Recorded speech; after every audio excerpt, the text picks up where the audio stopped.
Salut à tous et bienvenue sur ma chaîne. Aujourd'hui, nous allons apprendre à faire un lecteur vidéo. Nous allons utiliser le HTML, le CSS et le JavaScript, bien évidemment. Donc, ce ne sera pas long, ce sera très simple. Installez-vous confortablement et on se retrouve juste après l'intro.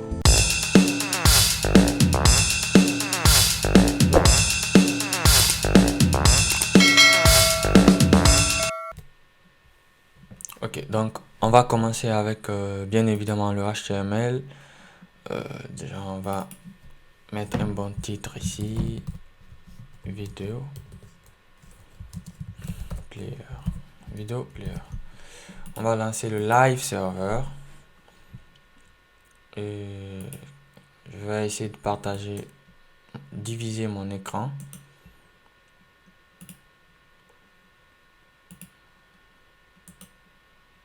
À droite. Ok. Faire comme ça. Déjà, on va commencer avec le HTML. C'est la partie la plus simple du processus. On va commencer par créer déjà une div qui va se nommer Video Player. Dans cette div, déjà il y aura, comme vous l'avez vu ici, il y aura la vidéo et il y aura les options. Donc, je vais déjà créer avec la balise vidéo. Mettre source.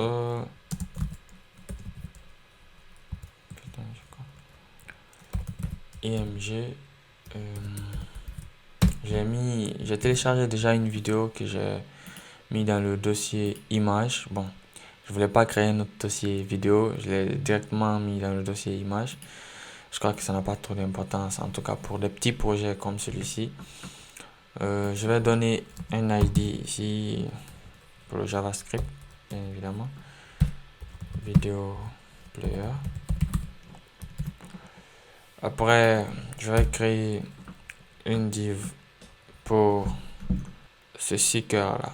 Donc, la timeline.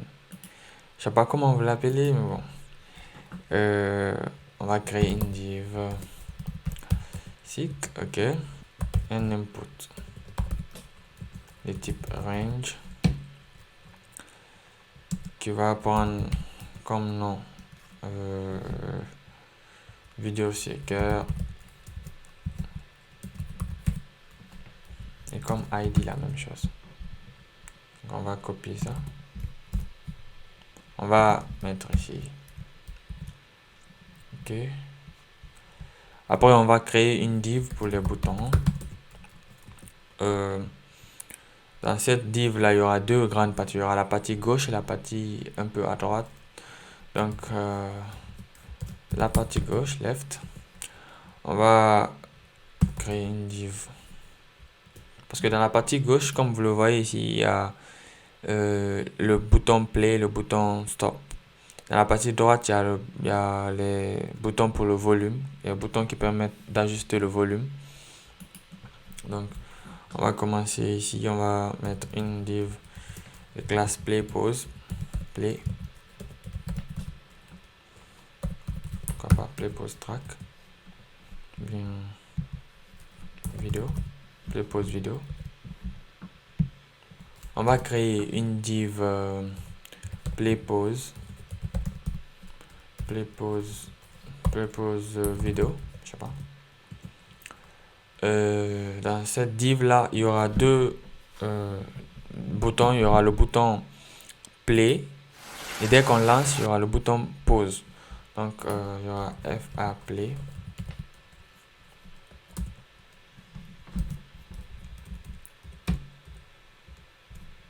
Il y aura aussi FA pause.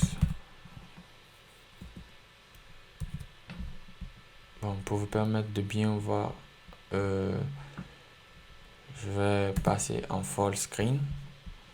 Ok, FA pause. Après, dans toujours la partie gauche, il y a le bouton stop. Donc, je vais créer une div stop. Une div de classe stop. FA stop, je crois. Pour les icônes. Je crois que cette partie, c'est déjà bon. On a fait cette partie, on va venir sur cette partie. Pour la partie droite, on va créer une div volume. Une div volume, on va essayer de mettre ces deux icônes là et l'input range. Donc, les deux icônes, il y a FA volume. FA volume down. Après, il y a aussi FA volume up. Maintenant, ici, je vais insérer l'input range, le type range, qui va prendre comme minimum 0 et maximum 100. Je vais donner une classe volume, une classe volume slider. On aura besoin après. Et ici aussi, je vais venir pour la même chose. Je vais donner un min et un max. Min 0, max égale à 100. Ok, après le HTML, on va passer au CSS. Déjà, j'ai ajouté quelques styles ici. Nous avons déjà le sélecteur universel. J'ai reset les contenus et comme vous le savez tous. Après, j'ai aussi ciblé le body. J'ai essayé de centrer tous les éléments avec la propriété display flex. Aussi, j'ai ajouté une font famille Roboto que j'ai directement téléchargé de Google Fonts. Je vais essayer de diviser mon écran en deux pour que vous puissiez voir les résultats en live. Donc, ok, je viens ici. Déjà, nous avons quelque chose d'assez vilain, selon moi. Bon, on va continuer. On va cibler déjà le vidéo player. On va lui donner les propriétés de la position relative. Position relative et une largeur de 720 pixels. Ok. Après ça, on va cibler aussi la vidéo player vidéo, pourquoi pas, et une width, une largeur de 100% pour que ça s'adapte au contenu aux parents. On va continuer avec le SICK, celui-là, je l'appelle Seeker SICK. Donc on va donner une position absolute. On va voir ce que ça donne. Une position absolute, on va le positionner avec un bottom de 2.7 rem et une width de 100%. Pourquoi pas? Pourquoi ça change pas? Okay. 100%, on sait déjà que c'est 720 pixels. Ok. Donc on va aussi cibler l'input. Donc seek input, on va lui donner une width de 100%. Comme ça, il va s'adapter en fonction du contenu de son parent. Ok, voilà. Et ici, on va ajouter une padding 0 en bas et en haut et 10 pixels à gauche et à droite. On va continuer avec les boutons. On va cibler les boutons. Bouton, c'est cette div là. Donc, on va cibler le bouton. On va ajouter aussi une position absolute. Une display flex. Justify content space between.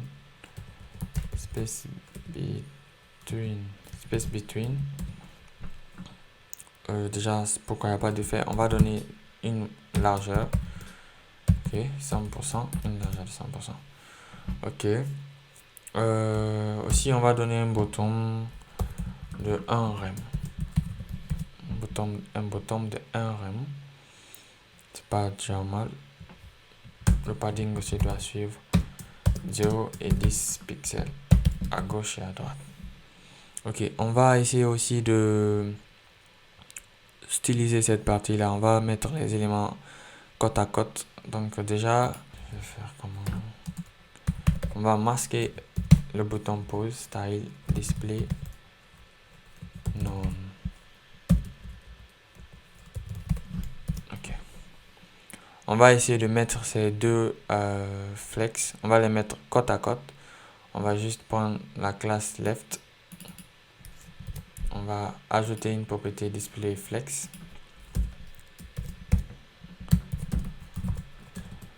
Display flex.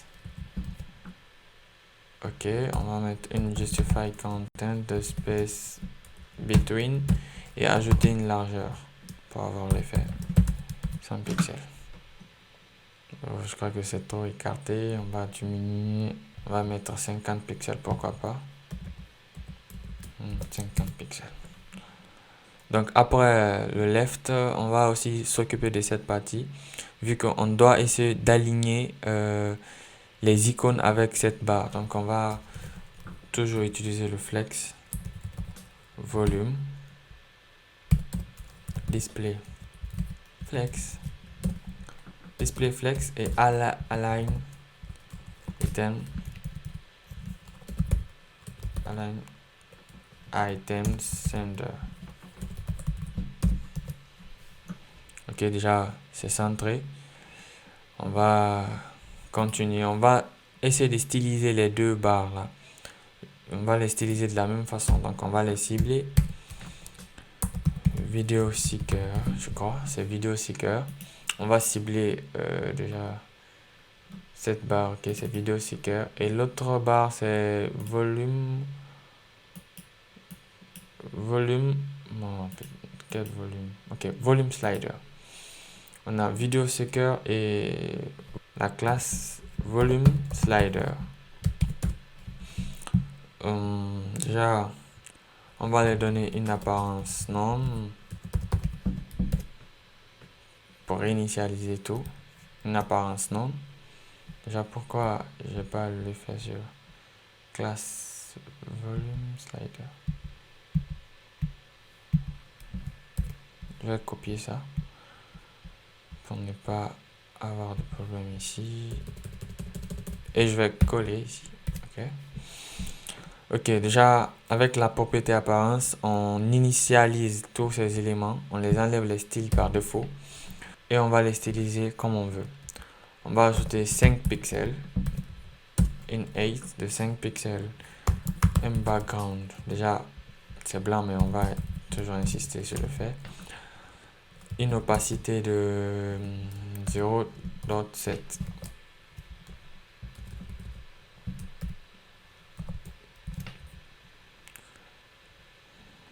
Et une transition de 0.2 secondes sur l'opacité bien sûr. Après on va essayer de faire une petite animation très cool sur le mouse over. Donc on va mettre déjà une transition de 2 secondes. On va aussi essayer de styliser ces boutons, ces ronds là. Donc pour ça on va copier ça. On va coller ici. On va ajouter WebKit. C'est WebKit slider jump. Ok. Ctrl C. On va mettre la même chose ici. Ok. On va réinitialiser aussi cette propriété apparence non. On va lui donner une width de 15 pixels. 15 pixels.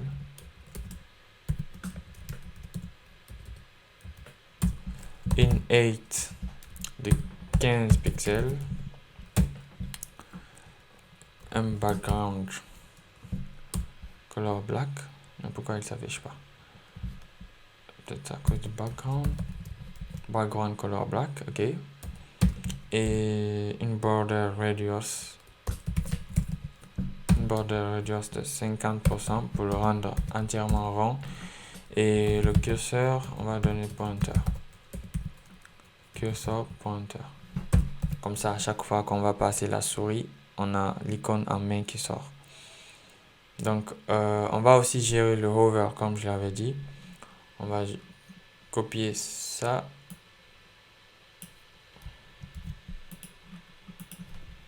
Viens ici et on va gérer le hover. Je vais venir ici comme ça.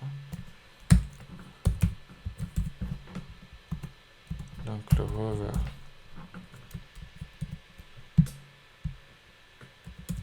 On va mettre hover, on va mettre opacité égale à 1. Donc quand on passe, vous voyez l'opacité change directement en 2 secondes. En 0.2 secondes. Ok. Après ça, on va continuer avec les volumes, les trucs de volume. Donc déjà, on va cibler FA volume up et FA volume down. FA volume up et FA volume down. On va donner une padding pour mettre un peu d'espace entre la barre et les volumes et les boutons de volume. Donc 10 pixels, la traditionnelle. On va mettre le curseur pointeur sur ces deux boutons là. Donc ces deux boutons là se trouvent dans... Ok, c'est les deux, ok. On va prendre cette classe.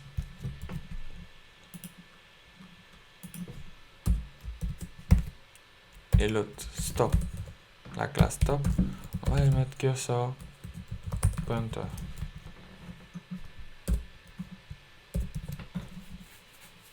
Et à chaque fois qu'on passe, maintenant on a l'icône en main. On a donc fini avec le CSS. On va directement se diriger sur la page du JavaScript pour donner vie à ce lecteur. Donc après la partie CSS, on va continuer avec le JavaScript. On va donner vie au lecteur vidéo. On va donner vie à ce lecteur vidéo. Donc on va essayer d'abord de mettre un event sur le chargement de la page. On va attendre que la page soit entièrement chargée avant de pouvoir lancer toutes les fonctions permettant de donner vie à tous ces boutons là. Donc on va faire cela, on va ajouter un événement au document. Donc document add event listener et l'événement s'appelle DOM content loaded et on va donner une fonction callback ici qui va appeler notre première fonction, notre fonction de démarrage et tout. Donc, je peux faire comme ça sur une seule ligne. Start, la fonction de démarrage, pourquoi pas start player, qui va commencer, bon, qui va en tout cas donner vie au composant. Start player, on va l'appeler et on va donner un troisième argument ici, false. Donc après ça, on va déjà cibler, on va essayer de cibler déjà notre vidéo. Donc pour cela, on va créer d'abord let player. On va, vu que c'est la fonction start player qu'on invoque en premier, donc on va créer la fonction start player, fonction start player. Donc dans cette fonction, on va définir d'abord le player. Donc ça fait document.get, je vais prendre get element by id video player.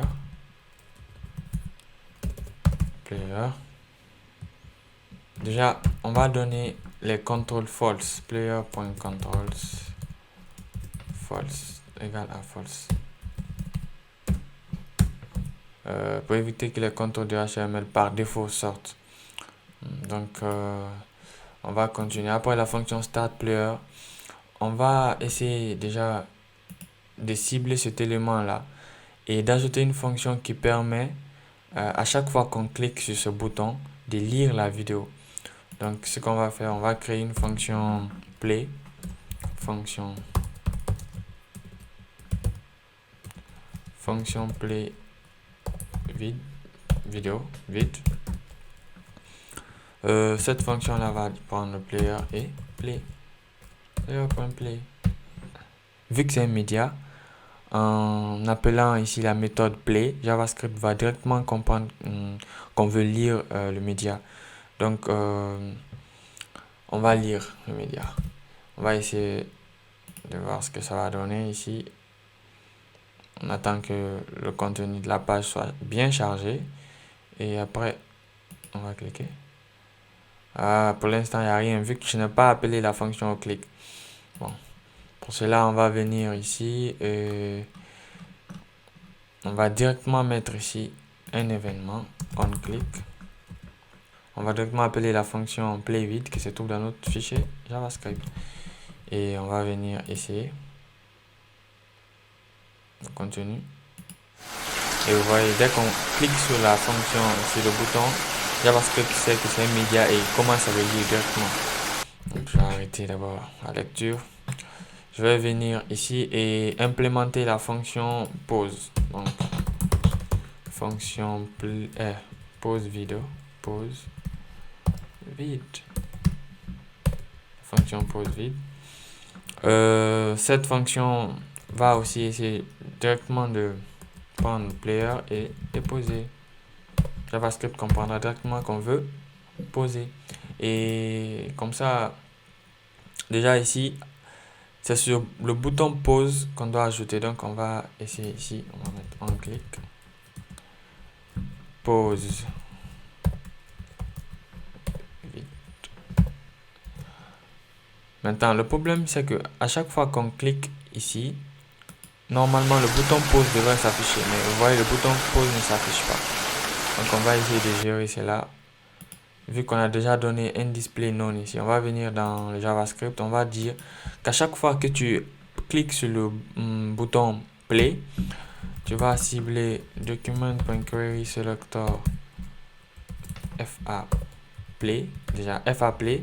À chaque fois qu'on clique sur lui, on va l'ajouter un style display égale à none et vice versa. Pour pause, on lui donne une display block. On va essayer de copier cela, ces deux lignes là, et les remettre dans la fonction pause. Donc ici on va faire l'inverse, on va mettre ici block et ici non. Je reprends un peu le code, mais bon, pas trop d'importance dans ce projet là. Déjà on va essayer de, vous voyez, à chaque fois on clique, ça va, ça marche, ça marche. On peut poser la vidéo, on peut la faire jouer. Maintenant on va aussi s'occuper du bouton stop. Donc on va venir ici, on va implémenter la fonction stop. Fonction stop vide. Fonction stop vide. Dans cette fonction, déjà pour stopper, il faudrait qu'on la pose. Donc on va poser. Vous allez constater que ces deux fonctions utiliseront toujours la même méthode pause. Il n'y a pas la méthode stop en JavaScript. Donc on va essayer de la faire nous-mêmes. Donc pour cela, on sait qu'à chaque fois qu'on clique sur le bouton stop, on veut recommencer la vidéo. Donc directement, on va mettre player.current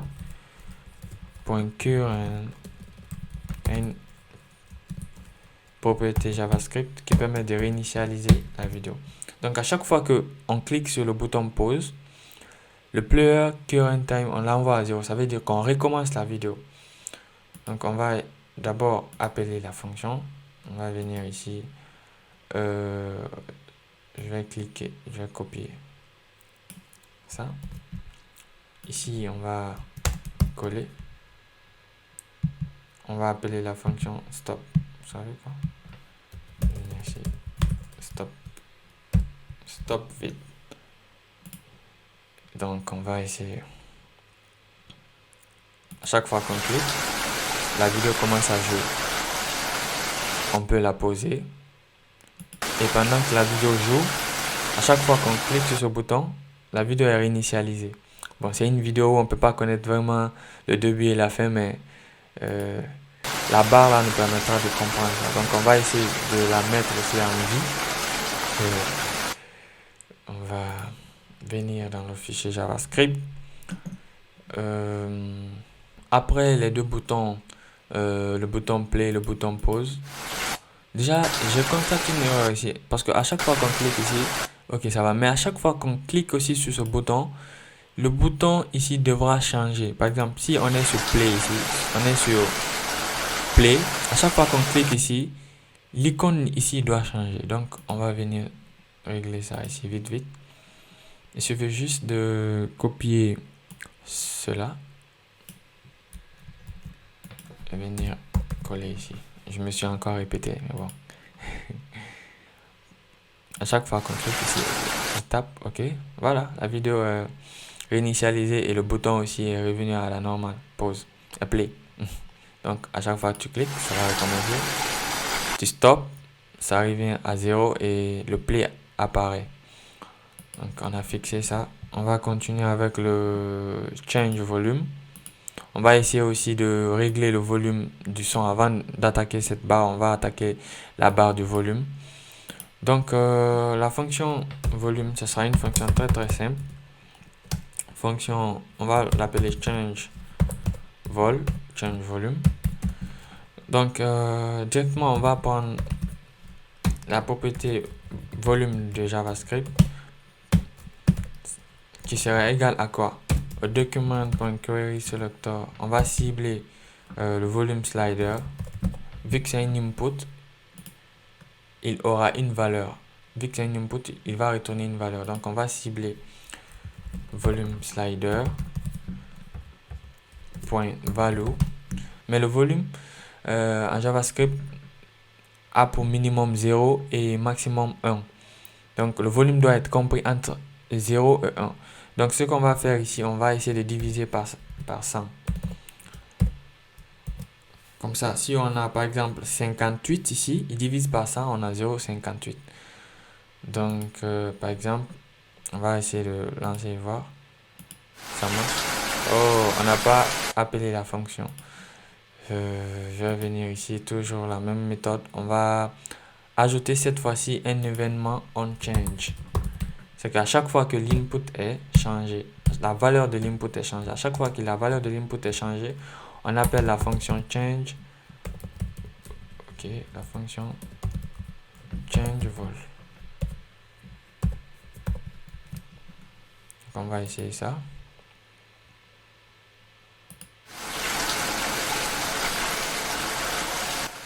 Ok, ça marche.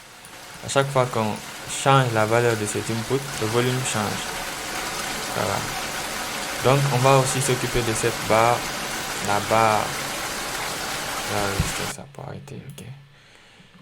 Pour cela, je vais commencer d'abord par créer une variable, une constante slider qui sera document.getElementById. Je vais prendre l'ID ici.